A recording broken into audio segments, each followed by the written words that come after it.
Good morning, જય સ્વામિનારાયણ વિદ્યાર્થી મિત્રો. તો આપણું જે સુપર 30 અંતર્ગત કાર્યક્રમ ચાલુ છે એમાં આજે આપણે પ્રશ્ન પત્ર નંબર 3 ભણવા જઈ રહ્યા છીએ. બરાબર મિત્રો, એટલે વ્યવસ્થિત તૈયાર કરો, એટલે ખાસ ધ્યાન રાખજો, વ્યવસ્થિત તૈયારી કરજો. બરાબર, એટલે તમારા મિત્રોને પણ મદદરૂપ થાય. બરાબર, એટલે ચેનલને લાઈક સબસ્ક્રાઈબ કરતા રહેજો, શેર કરતા રહેજો, જેથી બીજા વિદ્યાર્થીઓ પણ લાભ લઈ શકે. ઓકે, તો ટાઈમ ન બગાડતા આપણે ઝડપથી પ્રશ્ન પત્ર નંબર 3 ચાલુ કરીએ છીએ. બરાબર, તો પહેલો પ્રશ્ન છે મિત્રો, તમારી પાસે પણ એની પીડીએફ હશે જ, અહીંયા પર તમને બોર્ડ ઉપર પણ દેખાશે જ કે નીચે આપેલ આકૃતિઓની સપાટીમાં વિદ્યુત ફ્લક્સ ખાલી જગ્યા સંકળાયેલ છે. જો મિત્રો તમને 4 બંધ આકૃતિ દેખાય, ઓબ્ઝર્વેશન કરો, 4 માં ઘેરાયેલો વીજભાર પ્લસ Q છે. બરાબર, અને ગાઉસનો નિયમ મુજબ કોઈ પણ સપાટી સાથે સંકળાયેલું ફ્લક્સ એટલે ઘેરાયેલ વીજભાર છેદમાં એપ્સિલોન 0, એને સપાટીના આકાર સાથે લેવા દેવા નથી. એટલે તમને ચારેયનો આકાર જુદો જુદો આપ્યો છે, પરંતુ દરેકમાં ઘેરાયેલો વીજભાર પ્લસ Q એક સરખો છે, માટે દરેક સાથે સંકળાયેલું ફ્લક્સ કેવું હશે? સમાન. એટલા માટે આપણો ઓપ્શન શું થાય? ડી, બધી આકૃતિઓ માટે સમાન. બરાબર, એટલે પહેલાનો આન્સર શું આવશે? ડી, ગાઉસના નિયમ અનુસાર. એટલે એનું કોઈ વર્ણન લખવાની જરૂર નથી, પણ છતાંય તમે લખી શકો કહી ગાઉસના નિયમ મુજબ ઘેરાયેલ વીજભાર સમાન, માટે ફ્લક્સ સમાન. ઓકે, સેકન્ડ, 80,000 વોલ્ટ પ્રતિ મીટર તીવ્રતાવાળા સમાન અને ઉર્ધ્વ દિશામાંના વિદ્યુત ક્ષેત્રમાં લટકાવેલ એક 3.92 × 10⁻15 કિલોગ્રામનો વીજભારિત કણ સંતુલિત સ્થિતિમાં છે, તો કણ પરનો વિદ્યુત ભાર અને વધારાના વિદ્યુત ભારની સંખ્યા અનુક્રમે ખાલી જગ્યા G ની કિંમત 9.8 મીટર પ્રતિ સેકન્ડ સ્ક્વેર છે. મિત્રો, અહીંયા તમને વિદ્યુત ક્ષેત્ર ઉર્ધ્વ દિશામાં આપ્યું છે, અને ત્યાં હું ઈ સિમ્બોલ આપું ખાલી. હવે અહીંયા કોણ છે? ધન વિદ્યુત ભારી છે. તો વિદ્યુત ક્ષેત્ર હંમેશા કેવું હોય? ધન થી ઋણ, એટલે એના ઉપર જે વિદ્યુત બળ લાગે QE ઉપર લાગે, વજન બળ ક્યાં લાગે? નીચે લાગે. તો એ સંતુલિત સ્થિતિમાં શું થાય કે ભાઈ સંતુલિત સ્થિતિમાં શું જોવા મળે કે ભાઈ QE એટલે કે વિદ્યુત બળ બરાબર વજન બળ. તો આપણે વીજભાર ગોતવાનો, તો શું થશે? mg ના છેદમાં E. માસ કેટલું આપ્યું છે રકમમાં? તો 3.92 × 10⁻15 G છે 9.8, અને વિદ્યુત ક્ષેત્ર આપ્યું તમને 80,000 નું 8 × 10⁴ કરી નાખું. મિત્રોનો આપણે સીધું સાદુરૂપ આપીએ તો તમને એનો જોવા મળશે 4.8, અને ગુણ્યા 4 ઉપર જશે તો -19 કુલમ. એટલે આપણો પેલો જવાબ વિદ્યુત ભારનો. હવે સંખ્યા બીજું, બરાબર, કણ કેટલા હશે? તો એના માટે Q બરાબર N નો ઉપયોગ કરો. તો N બરાબર કેટલા? Q/E. તો 4.8 × 10⁻19 ને E એટલે 1.6 × 10⁻90. તો જવાબ શું આવે? 3. તો વિદ્યુત ભાર 4.8 × 10⁻90 અને કણની સંખ્યા 3, એટલે ઓપ્શન જોવો તો શું આવે છે? એવો બી. આનો આન્સર શું આવશે? બી. રેડી? ત્રીજો, R ત્રિજ્યાના પોલા વાહક ગોળાને Q વિદ્યુત ભારથી ચાર્જ કરેલ છે. આ વાહકની સપાટી પર સ્મોલ q વિદ્યુત ભાર અને m દળના કણનો નિષ્ક્રમણ વેગ કેટલો? તો મિત્રો, અહીંયા તમે સમજો, આ પોલો ગોળો, એના ઉપર કેપિટલ Q, એની સપાટી પર Q અહીંથી એને દૂર મોકલવો હોય તો એનો નિષ્ક્રમણ વેગ કેટલો? અહીંયા -Q ના પ્લસ, એટલે તો જ આકર્ષણ થઈ જોડાયેલો હોય. અત્યારે આપણે મૂલ્ય સરખાવવાનું, તો Q વિદ્યુત ભારે -Q થી વિદ્યુત ભાર કરેલા પોલો વાહક ગોળો, વિદ્યુત ભાર ક્યાં છે? સપાટી ઉપર. એના ઉપર તમે Q મૂક્યું, ક્લિયર થાય? તો અહીંયા એની ઊર્જા કેટલી ગણો, એમાંથી એની નિષ્ક્રમણ મળે.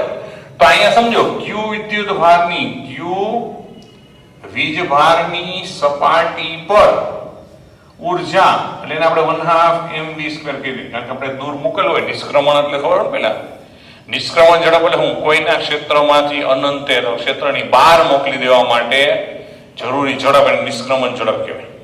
તો સપાટી ઉપર ઉર્જા ગણી લઈ એટલી ઉર્જાને આપણે બહારથી આપી તો એની ઉર્જા શૂન્ય થાય. શૂન્ય મતલબ અનંતે પહોંચી જાય. એટલે સપાટી પર છે કે ઉર્જા ગતિ ઉર્જાના ફોર્મમાં લખવું અને કેટલી હોય કે ન્યાનું સ્થિતિમાન ગુણાકારમાં વીજભાર ઉર્જા. એટલે તો સ્થિતિમાન નો ડાઉટ કે માઇનસ q ભલે ઋણ હોય પણ આપણે એટલી ઉર્જા બહારથી આપે એટલે આપણે ધનના ફોર્મમાં લખશું. ખાસ સમજો એટલે અહીં k q upon r એટલે k એટલે 1/4πε0 q upon r કારણ કે આપણે ત્રીજી r જ આપેલી ઇન્ટુ શું થાય q આ 1/2 mv². બસ તો આ ઉર્જા એને આપણે આપી પડે. તો અહીંથી તમે v ને કરતા બનો એ તમારો નિષ્ક્રમણ ઝડપનો જવાબ છે. અહીં 2 2 કેન્સલ m વઈ જાય છેદમાં 2 2 કેન્સલ કરો એટલે અહીંયા શું થઈ જાય q q અંશમાં છે અહીંયા 2 2 કેન્સલ એટલે 2πε0 m આ બાજુ આવી ગયું છેદમાં mr આવી². તો v બરાબર √q q upon 2πε0 mr. બહુ સિમ્પલ છે વિચારશો તો. અને આ આપણો આન્સર અને એ ઓપ્શન એમાં આપેલો છે q q upon 2 એટલે ઓપ્શન એ એ આપણો આન્સર છે. Ready for. જો એમસીક્યુ મિત્રો ફટાફટ સોલ્વ થવા જો એટલી શોર્ટ ટેકનિક થી ગણવાની ટ્રાય કરવાની એવું આવડવું જોઈએ. બરાબર. નો ડાઉટ પહેલા આપણે આની સ્થિતિ ઉર્જા ઈ ગણોલા માઈનસ q છે એટલે પહેલા એની સ્થિતિ ઉર્જા ગણવી એટલી ગતિ ઉર્જા ધન આપી પણ એ આપણે એમસીક્યુ માં એટલું ક્લેરિફાઈ કરવાની જરૂર રહેતી નથી. બરાબર. એમસીક્યુ માં તો જવાબ સુધી કઈ રીતે પહોંચો છો ઝડપથી ઈ વિચારવાનું આવે. રેડી. જો ત્યાર પછી છે એક સમઘનની મધ્યમાં q માઇક્રોકુલમ વિદ્યુતભાર મૂકેલો છે તો તેની કોઈ પણ પૃષ્ઠમાંથી પસાર થતું ફ્લક્સ કેટલું. બરાબર. એટલે જો ચિત્ર મિત્ર આવું થાય કે આ એક સમઘન એના મધ્યમાં અહીંયા q વીજભાર મૂકેલો છે કેપિટલ q માઇક્રોકુલમ સોરી એટલે q માઇક્રોકુલમ. તો એની કોઈ એક સપાટીમાંથી પસાર થતું ફ્લક્સ કેટલું. તો મિત્રો ગાઉસના નિયમ પરથી સમઘનમાંથી અને આખા સમઘનમાંથી પસાર થતું ફ્લક્સ એને હું અત્યારે phi ડેશ કહી દઉં તો શું હોય ઘેરાયેલો વીજભાર છેદમાં ε0 આમ આવે પરિસ્થિતિ. બરાબર. અને માઇક્રો છે એટલે -6. પણ આ તો શું થયું આખા સમઘનનું. હવે તમને પૂછ્યું છે ની કોઈ એક સપાટી તો વિચાર કરો કે અત્યારે બરાબર કેન્દ્ર ઉપર છે એટલે બધી સપાટીની દ્રષ્ટિએ સમમિતિ એક સરખી ધરાવે તો એની કોઈ એક સપાટી આખા સમઘનનો કેટલામો ભાગ થાય. સમઘનની કેટલી સપાટી હોય ભાઈ? યસ 6. બરાબર. તો એનું ફ્લક્સ કોઈ એક સપાટી માટે કેટલું થઈ જાય છઠ્ઠા ભાગનું. બરાબર. તો માટે કોઈ એક પૃષ્ઠમાંથી બરાબર તો માટે તો કોઈ એક પૃષ્ઠમાંથી પસાર થતું ફ્લક્સ phi બરાબર શું થઈ જાય મિત્રનો છઠ્ઠો ભાગ એટલે 6ε0 10⁻⁻6 એટલા માટે માઇક્રો આપ્યું છે. ઓકે. આ વેબર એટલે એ આપણો આન્સર. રેડી. તો અહીંયા પણ ઓપ્શન કેટલામાં આપ્યો છે તો ઓપ્શન નંબર એ. રેડી. ઓકે. તો આનો સ્ક્રીનશોટ લઈ લ્યો. જો ત્યારબાદ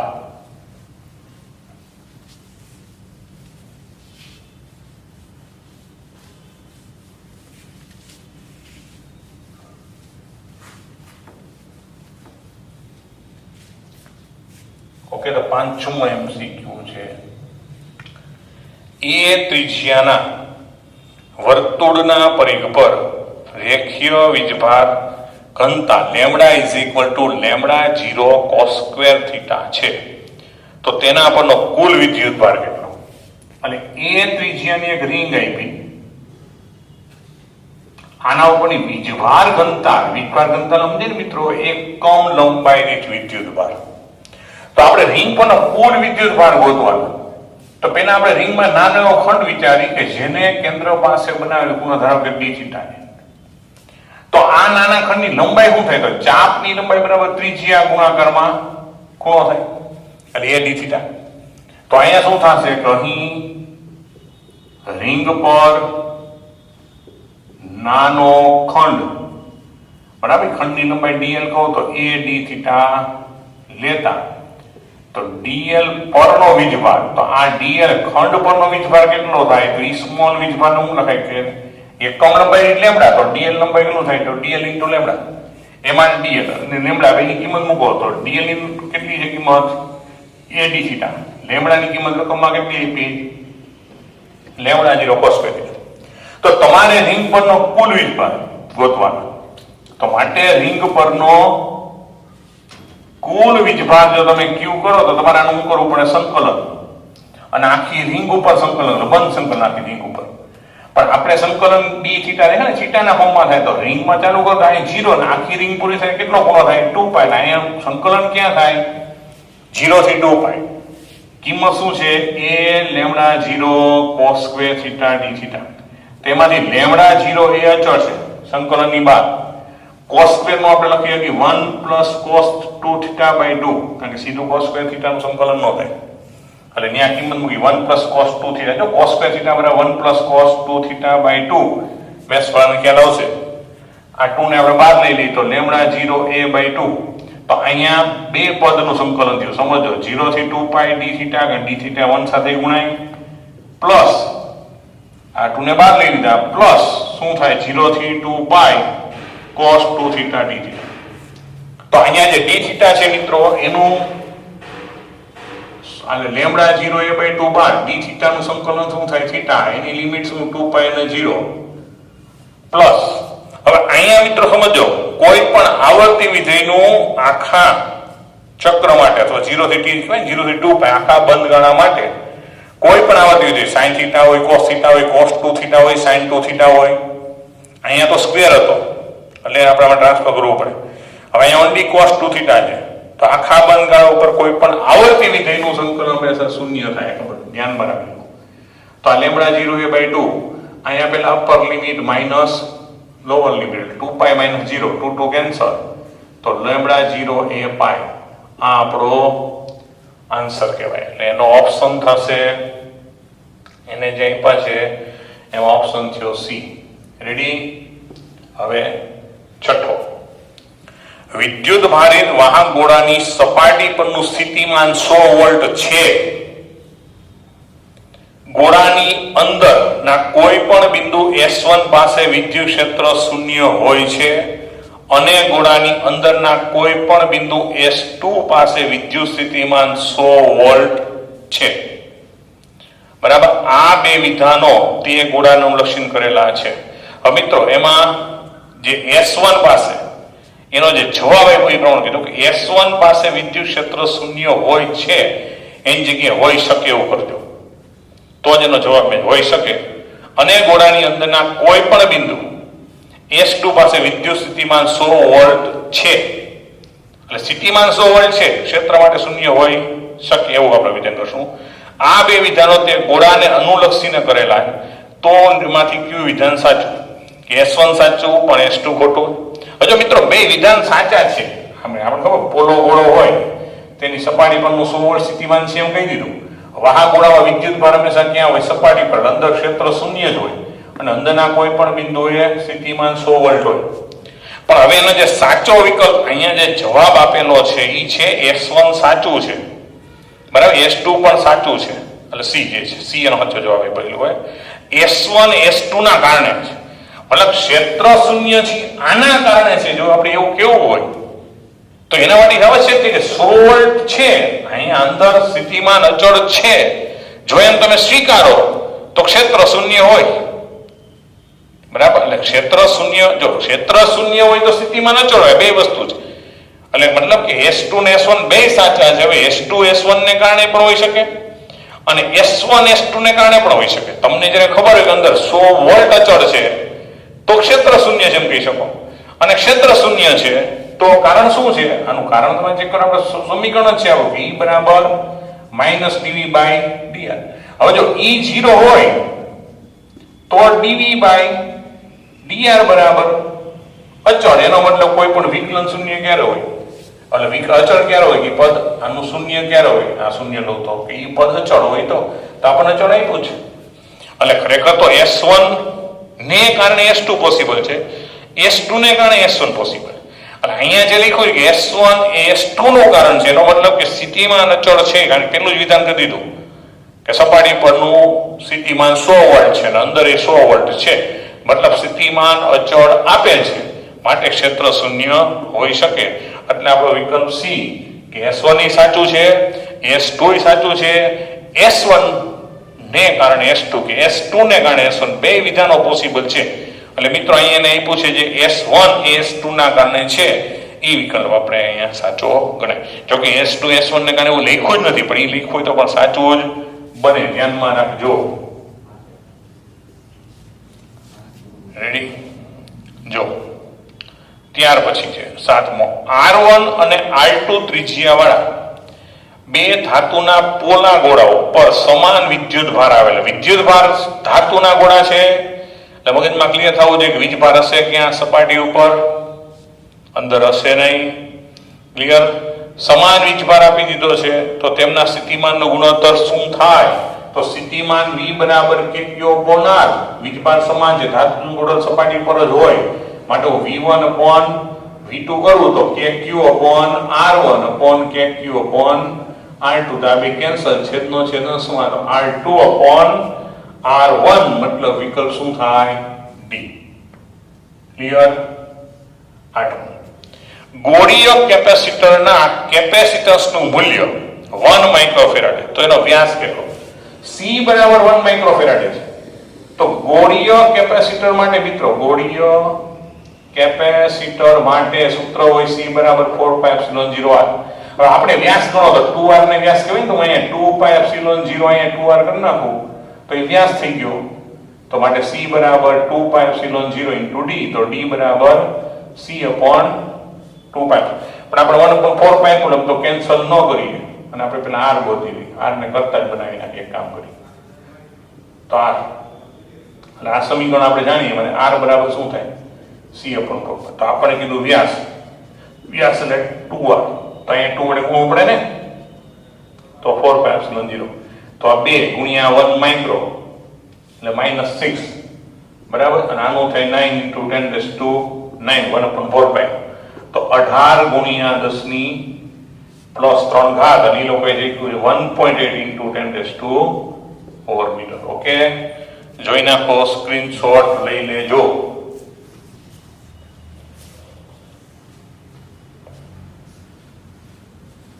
ઓકે,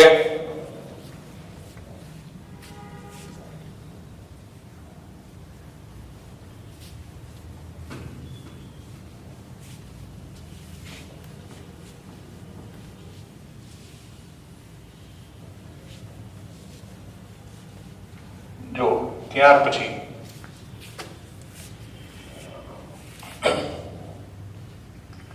MCQ નંબર 9.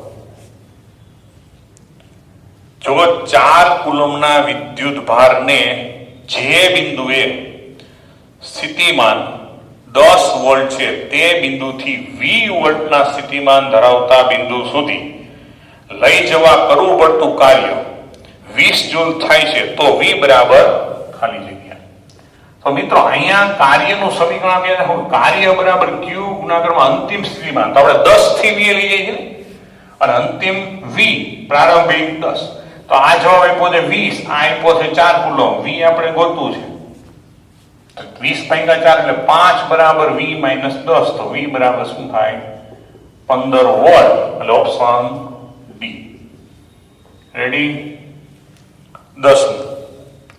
વિદ્યાર્થી પ્રમાણિક અવરોધ S બરાબર 100 ઓહમ પસંદ કરીને મીટર બ્રિજ વડે અવરોધ R માપે છે.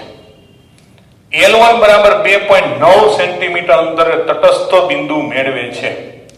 તેને કહેવામાં આવ્યું કે વધુ સારી ચોકસાઈ મેળવવાનો પ્રયત્ન કરો તો નીચેનામાંથી કઈ રીત ઉપયોગી છે? ઓકે, તેણે વધુ ચોકસાઈથી ઓપ્શન બોલું I1 માપવું જોઈએ, તેણે S નું મૂલ્ય 100 થી ઓહમથી વધારીને 1000 ઓહમ લઈને પ્રયોગનું પુનરાવર્તન કરવું જોઈએ, તેણે S નું મૂલ્ય 100 ઓહમથી લઈને 3 ઓહમ લઈને પ્રયોગનું પુનરાવર્તન કરવું જોઈએ, તેણે મીટર બ્રિજ વધુ ચોકસાઈથી માપન કરે તેવી આશા હોવી જોઈએ. હવે તો પ્રેક્ટિકલ મુદ્દો છે. મીટર બ્રિજ માટે સંતુલિત અવસ્થા આપણે સૂત્ર જાણીએ કે R/S બરાબર L1/L2 ને L1 એટલે આપણે ખબર 100 - L1. હવે મિત્રો આ સૂત્ર મુજબ આપણે R બરાબર S L1/100 - L1 તો આપણને S આપ્યું છે 100, આ આપ્યું છે મિત્રો 2.9 અને આ થાય 100 - 2.9 એટલે આમ તમે આનું સાદુરૂપ આપો તો 100 × 2.9 છેદમાં આપો થઈ જાય 97.1. અને મિત્રો આનું સાદુરૂપ જો તમે આપો તો આ એપ્રોક્સિમેટલી 3 મળે. કેટલું મળે? એટલે એનો મતલબ આ પદ્ધતિથી આપણે R એટલે 3 ઓહમની આસપાસ એવું નક્કી કરી શકીએ અજ્ઞાત હોય છે. પણ વાસ્તવિક પરિસ્થિતિ એ છે મિત્રો, પ્રેક્ટિકલી એવું મુદ્દાની વાત કરું કે R/S નો ગુણોત્તર એપ્રોક્સિમેટલી 1 રહેવો જોઈએ. બરાબર? હવે શું થાય? હવે એ પ્રેક્ટિકલ મુદ્દો છે કે વધુ ચોકસાઈથી માપન માટે R/M એપ્રોક્સિમેટલી 1 મળવું જોઈએ. તો એનો મતલબ કે તમે જે માપ્યો છે આ પદ્ધતિથી એટલે R નું મૂલ્ય તો તમને મળે, પણ આ મૂલ્ય બહુ નાનું, તટસ્થ બિંદુ બહુ નાના અંતર મળે. તો વ્યવહારિક રીતે શું છે? R/S એપ્રોક્સિમેટલી 1 થવો જોઈએ. તો ઓલરેડી R આપણને 3 મળ્યો, ક્લિયર થાય. તો S એપ્રોક્સિમેટલી 3 ની નજીક હોવો જોઈએ. જે શરૂઆતમાં કેટલો લીધો છે ને 100, તો 3 ની આજુબાજુ હોવો જોઈએ. તો આ ગુણોત્તર 1 થાય. તો માટે શું થાય કે S નું મૂલ્ય 100 ઓહમ થી એનો જો ઓપ્શન લખ્યો છે 3 ઓહમ લઈને કરવું જોઈએ. એટલે આપણો ઓપ્શન શું આવશે? સી. રેડી? એટલે પ્રેક્ટિકલ મુદ્દો છે કે R/S 1 રહેવો જોઈએ. પેલા તમને આપેલા પેરામીટર R ગોતવાનું અને એની નજીકનો S હોય તો તમને વધુ ચોકસાઈથી મળે, કે જેથી તમારો તટસ્થ બિંદુની લંબાઈ છે ને એ લગભગ 50 ની આસપાસ મળે, એટલે કે મીટર બ્રિજમાં બરાબર મધ્યમાં મળે. રેડી? 11 10 મીટર લાંબા પોટેન્શિયોમીટર તારનો અવરોધ 20 ઓહમ છે. એટલે જો અને તેને 3 વોલ્ટની બેટરી અને 10 ઓહમના અવરોધ સાથે શ્રેણીમાં જોડવામાં આવે તો તાર પર એકબીજાથી 0.3 મીટર અંતરે રહેલા બિંદુ વચ્ચે સ્થિતિમાનનો તફાવત ખાલી જગ્યા. તો મિત્રો અહીંયા નોંધજો. હવે અહીંયા જે સૂત્ર આવે છે ને, હું તમને સૂત્ર લખાવું છું, એ જૂના સિલેબસમાં હતું સૂત્ર તરીકે, નવામાં નથી. અને એ સૂત્ર છે ને એ આવા પ્રશ્નો ઇઝીલી સોલ્વ કરવા મદદરૂપ થતું હતું. અને પેલા આપેલી નોંધી લો કે પોટેન્શિયોમીટરના તારની લંબાઈ કેટલી? 10 મીટર. હવે પોટેન્શિયોમીટરના તારનો કુલ અવરોધ છે ને એ L થાય. રો એટલે અવરોધકતા, તારની અવરોધકતા એટલે એકમ લંબાઈ દીઠ અવરોધ, ગુણાકારમાં લંબાઈ એટલે કુલ અવરોધ, એ તમને 20 આપ્યો રાખો. તો એના ઉપર તમે રો એટલે અંદાજો લઈ શકો. શું આવશે? 2 ઓહમ મીટર. શું આવશે? રોની કિંમત શું આવશે? આ બેનો તમે ભાગ કરો તો ઓહમ પ્રતિ મીટર. રો 2 એ તમને એમાં વધારાનું નોંધ લેવાની. EMF આપ્યું 3 વોલ્ટ. આંતરિક અવરોધની કોઈ વાત નથી કરી. બેટરીના શ્રેણીમાં જોડાયેલ કેપેસિટર અવરોધ એ તમને કેટલો આપ્યો? 10 ઓહમ. તો આપણે VL ગોતવાનું છે. એ બે છેડા વચ્ચેનું અંતર કેટલું આપ્યું? 0.3 મીટર. તો અહીં મિત્ર સૂત્ર લગાડું છું કે આ જે VL ગોતવાનું હોય એ થશે E/L plus R plus small r. આમ યાદ રાખજો. આમ તો ખરેખર જનરલ સૂત્ર કે માની લો બેટરીનો આંતરિક અવરોધ આપ્યો હોય તો અહીં લખવાનું આપણને આપ્યો છે ને R બરાબર 0. એટલે આ સૂત્ર ખાસ યાદ રાખજો. જૂના સિલેબસમાં હતું, CBSE માં નથી, પણ ઇઝીલી તમે સોલ્વ કરી શકો એટલા માટે ખાસ નોંધ રાખજો. એટલે શું થશે? 3 આ રો એટલે શું થયું? 2 L રો એટલે કુલ 20, આ થયું 10, R તો આપણને આપ્યું 0 ને આપ્યું 0.3. બસ સીધું સાદું રૂપ આપી દો એટલે આપણો જવાબ તો કેટલો થશે? આ 6 અને આ પોઈન્ટ આ 30 એટલે 6 ગુણ્યા 0.3 છેદમાં 30 એટલે 0.06 વોલ્ટ. એટલે સીધો તમને જવાબ મળી જાય. સૂત્ર યાદ રાખશો તો બરાબર. અને એ જવાબ શું છે? Option B. રેડી? જો 12 ધારો કે તારના સમગ્ર આડછેદ પર ડ્રિફ્ટ વેગ VR બરાબર V0 કૌંસમાં 1 small r upon capital R. એટલે જો આવી રીતના છે લખી દો, એમાં વ્યવસ્થિત વચાય છે. તમે શું સમજો છો મને ખબર. આમ છે બરાબર, આની સાથે ગુણાકારમાં જેમાં છે જેમ નીચો છપાય. તો તારની સપાટી પર પ્રવાહ ઘનતા કેટલી, એટલે જે કેટલું. હવે તારની સપાટી પર જો વિચાર કરતા હોય તમારે તારની સપાટી માટે શું થાય, r બરાબર r, અને તમે r બરાબર r કહો તો અહીં સ્મોલ r ની જગ્યાએ કેપિટલ r મૂકું તો અહીંયા શું થઈ જાય, r upon r. તો 1 - 1 શું થઈ ગયું, 0. એટલે એનો મતલબ કે સપાટી ઉપર ડ્રિફ્ટ વેગ શું થઈ ગયો, 0. તો હવે પ્રવાહ ઘનતા શું થઈ, પ્રવાહ ઘનતાનું આપણે જે ગોતવાનું સૂત્ર શું છે ભાઈ મિત્રો, જે એની v, એટલે આપણે v of r, તો v of r મૂકું તો આ એની પણ આ તો 0 મૂક્યું તો જવાબ શું હશે, 0. ડ્રિફ્ટ વેગ સપાટી ઉપર 0 થઈ જાય. એટલે દરેક જગ્યાએ એવું જરૂર નથી, અહીંયા r ઉપર આધારિત છે એટલે હોય, અચળ હોય તો કોઈ પ્રશ્ન નથી. આ સમજે, સ્મોલ r ને કેપિટલ r હોય ખબર, આમ જો આઠ છે તો આમ તાર હોય ને ભાઈ, તો આ તારની કેપિટલ r, આ સ્મોલ r, એટલે તમે જે બિંદુ પસંદ કરો યાર, તો સપાટી માટે r બરાબર, તો ત્યાં ડ્રિફ્ટ વેગ 0 માટે પ્રવાહ ઘનતા શું થાય, 0. ડ્રિફ્ટ વેગ r ઉપર આધારિત છે એટલે પ્રવાહ ઘનતા 0. દરેક તારની સપાટી ઉપર પ્રવાહ ઘનતા 0 લેવાનું કોઈ કારણ નથી.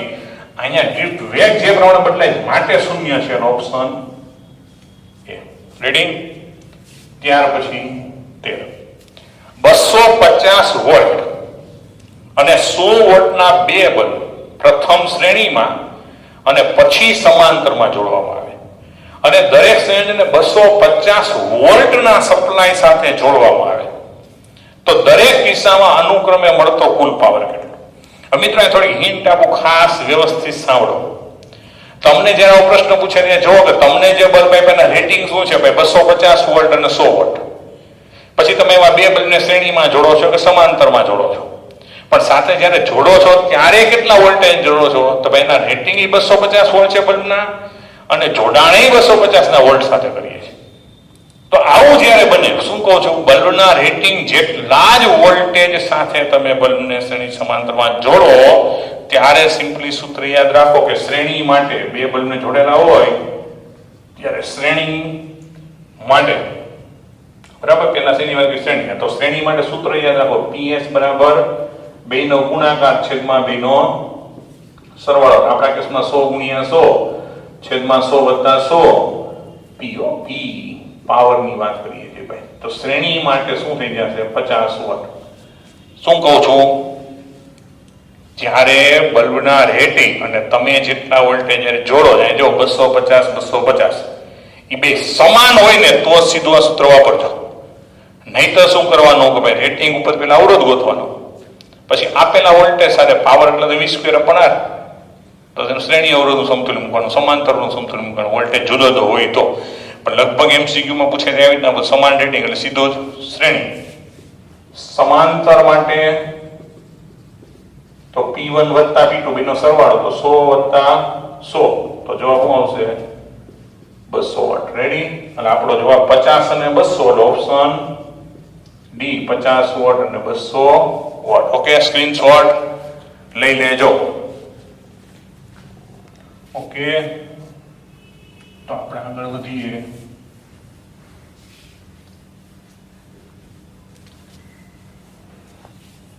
તો મિત્રો ફરીવાર એક વસ્તુ કીધું કે MCQ છે જેટલા ઝડપથી બરાબર છે, એટલી સ્પીડીલી કંઈ પણ સોલ્વ ટેકનિકથી ઝડપથી સોલ્વ થાય એવો હંમેશા પ્રયત્ન કરવાનો છે, તો કલાકની અંદર પૂરું થશે.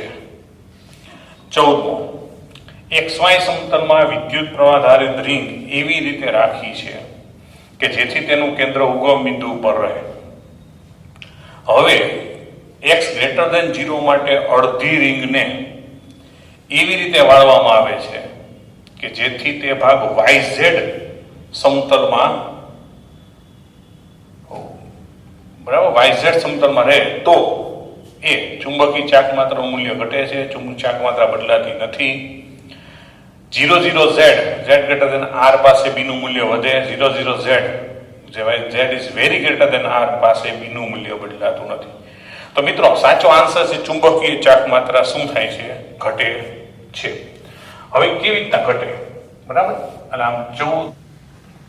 હવે જો મિત્રો અહીંયા પ્રશ્નો મુજબ પહેલા આપણે આકૃતિ તૈયાર કરી, તો માની લો આ XY, આ Z.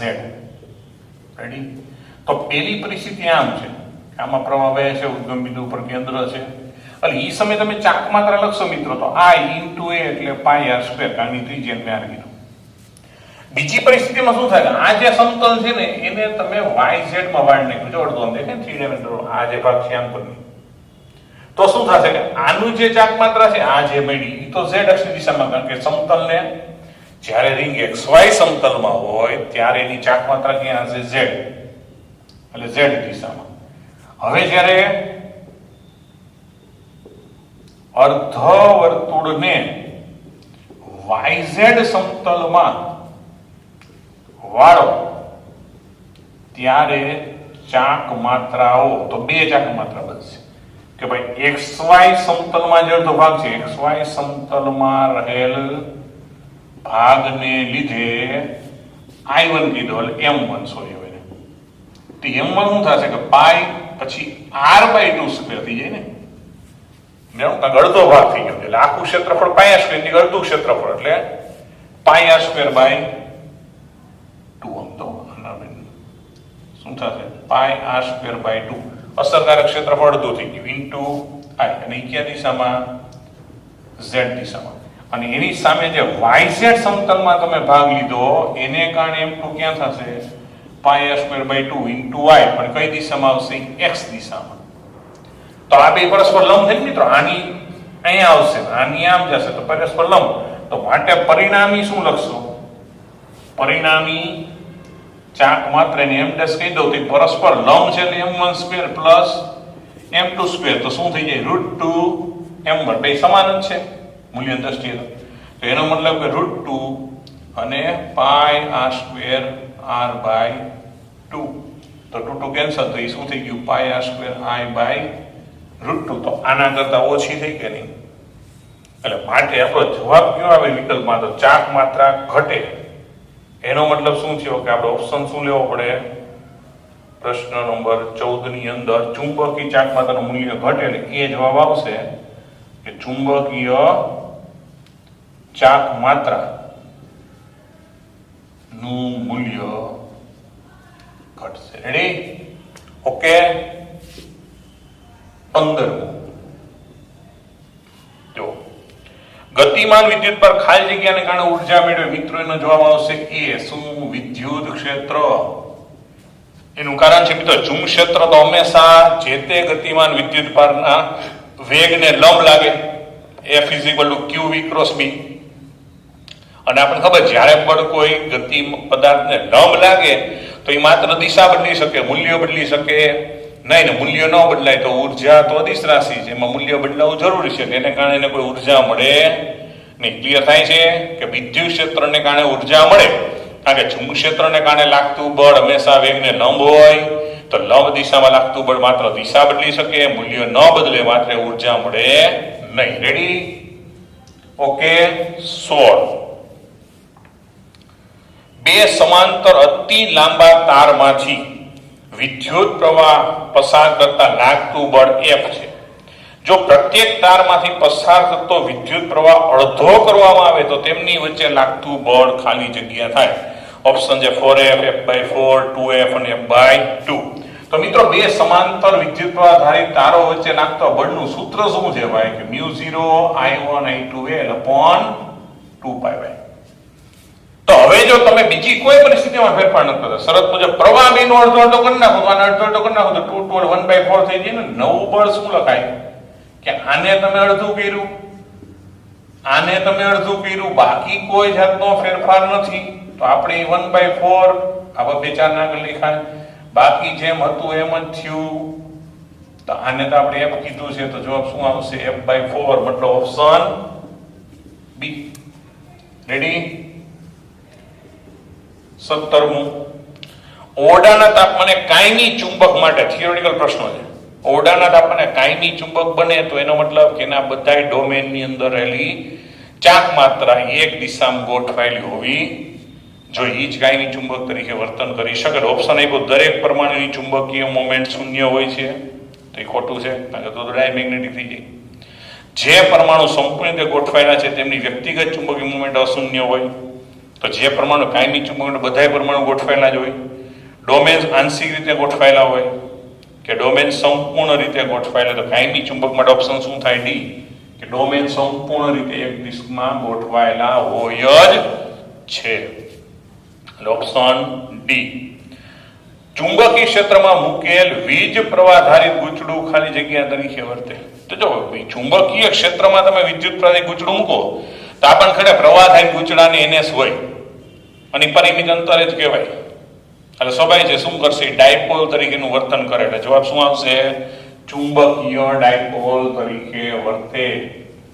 બરાબર. એકલો ચુંબકીય ધ્રુવ એમાં ન હોય, એ કે ચુંબકીય પદાર્થ કઈ છે ક્ષેત્રમાં મૂકેલું ત્યારે એ ડાયપોલ જેવી વર્તણૂક દર્શાવે. ચુંબકીય ચાક માત્રાનો એકમ 19મું, ખૂબ જ સિમ્પલ, જૂલ પ્રતિ ટેસ્લા. થિયોરિટિકલ. રેડી? જૂલ પ્રતિ ટેસ્લા.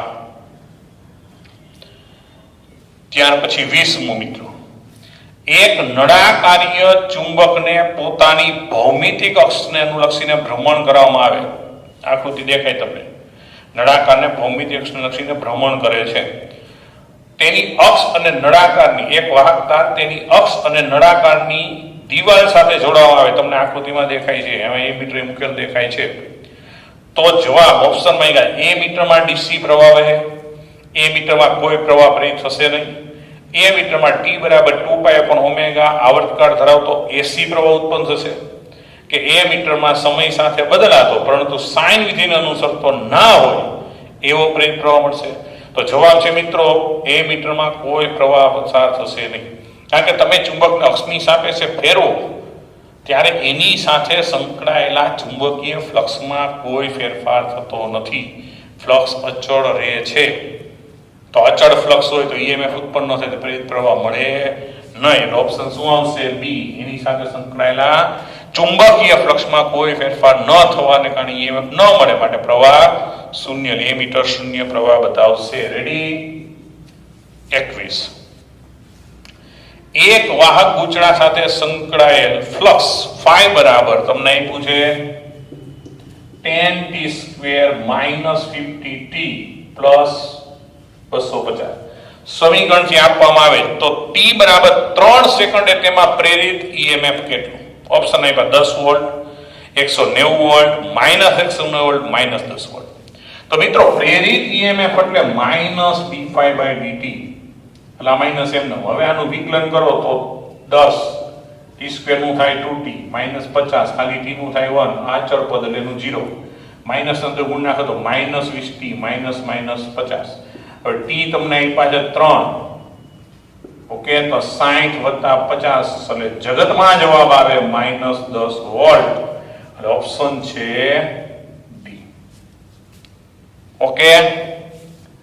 22મું, જ્યારે બરાબર 23મું બરાબર 23મું બોલાય 31.4 સેન્ટીમીટર લંબાઈના 10⁻³ મીટર² આડછેદનું ક્ષેત્રફળ ધરાવતા, અને લંબાઈ આપી છે, આડછેદ ક્ષેત્રફળ એ આપ્યું. 10⁻³ આટાવાળા સોલેનોઇડનું આત્મપ્રેરિત્વ કેટલું? ઓપ્શન છે 4 મિલી હેનરી, 4 હેનરી, 40 હેનરી અને 0.4. મિત્રો આના માટે આત્મપ્રેરિત્વ સોલેનોઇડ માટેનું સૂત્ર મિત્ર યાદ હોવું જોઈએ કે μ0n²a/n. આ સમીકરણ છે μ0n²a/n. કિંમત મૂકી દો ખાલી તો 4π, π એટલે 3.14, 10⁻⁻⁷, n એટલે 10⁻³ એનો વર્ગ, ક્ષેત્રફળ આપ્યું -3 બરાબર, -3 આપ્યું છે ને. ઓકે. અને લંબાઈ આપી કેટલી? 31.4 સેન્ટીમીટરમાં એટલે -2.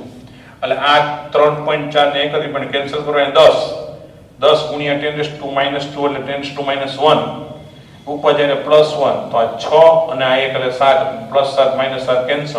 અહીંયા વૈધો ચોગડો, ઓલું 10⁻³ વૈધો તો 4 મિલી હેનરી.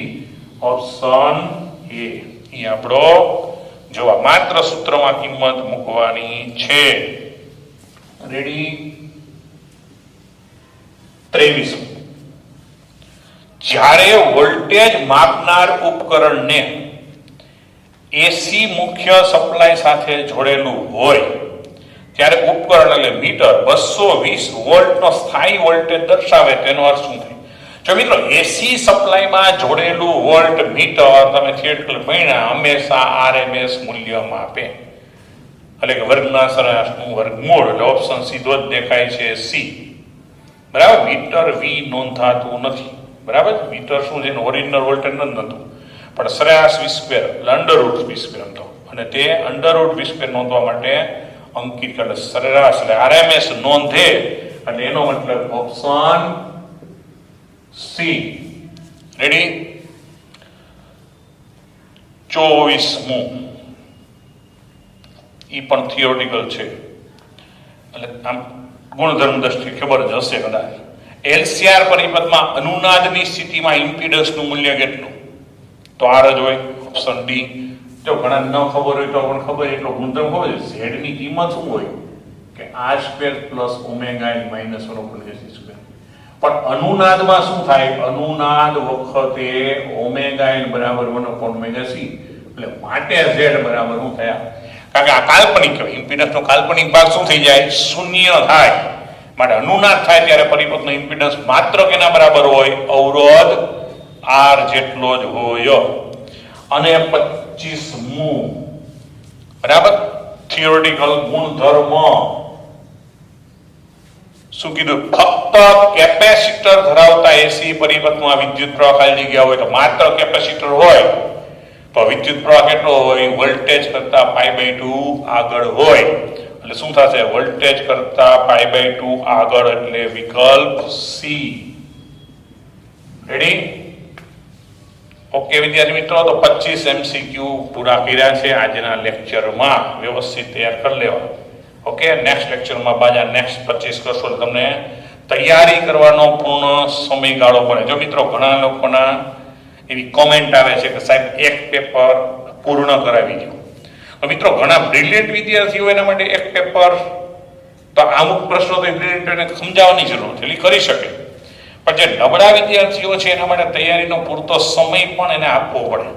બરાબર. એટલે એટલા માટે આપણે 25 MCQ તો ઘણા બહુ લાંબી ગણતરી જે હોય, ઇન શોર્ટ નિયર અબાઉટ 45 થી 50 મિનિટનો લેક્ચર આપણે મૂકીએ છીએ, જેથી વિદ્યાર્થીને બોરિંગ પણ ન લાગે અને તૈયારીનો પૂરતો સમય પણ મળી રહે. કારણ કે વચ્ચે વચ્ચે તમારા માટે પેપર પણ મૂકવામાં આવે છે, તમે સોલ્વ કરતા હશો તો વધારે ઉપયોગી થશે. બરાબર. પેપર સોલ્વ કરતા રહ્યો, જબરજસ્ત તૈયારી કરતા રહ્યો, બધા જ પેપર પૂરા થઈ જ જશે. ઓકે, બધાને જય સ્વામિનારાયણ.